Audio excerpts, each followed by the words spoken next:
Madhu good morning. Good morning అమ్మ. Hi friends, good morning. అందరికీ మహాశివరాత్రి శుభాకాంక్షలు అండి.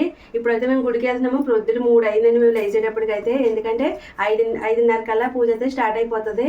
ఇంకా 5 కంటే కూర్చోబెట్టడం మొదలెడతారు. ఇప్పటికే 5:15 అయిపోయింది. ఇప్పుడైతే మేము బయలుదేరుతున్నాము. రుద్రాభిషేకం చేస్తారనమాట. ఇంకా పూజలన్నీ ఇంకా ఈ రోజంతా శివుడికి అభిషేకాలే కాబట్టి ఇంకా మొదటి పూజలు అయితే మేము కూర్చుంటాం ప్రతి సంవత్సరం కూడా. అలాగే ఇప్పుడు బయలుదేరుతున్నాం. మీరందరూ కూడా అభిషేకం చేయించుకుంటారు లేదా తప్పనిసరిగా కమెంట్ చేయండి.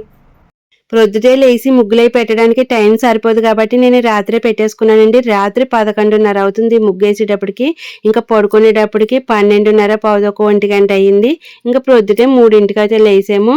ఇంక ఇలాగా టైం సరిపోదని చెప్పేసి ముందే పెట్టేసుకుంటాను అనమాట. ప్రతి సంవత్సరం కూడా ఇలాగే చేసుకుంటాను నేను అయితేని. ఇంకా రాత్రే దేవుడికాడ సామాను క్లీన్ చేసుకొని శుభ్రం చేసి పెట్టుకోవడం, అవన్నీ కూడా దేవుడికాడ సామాను సదురుకోవడం అవన్నీ చేశాను. ఇప్పుడైతే గుడికి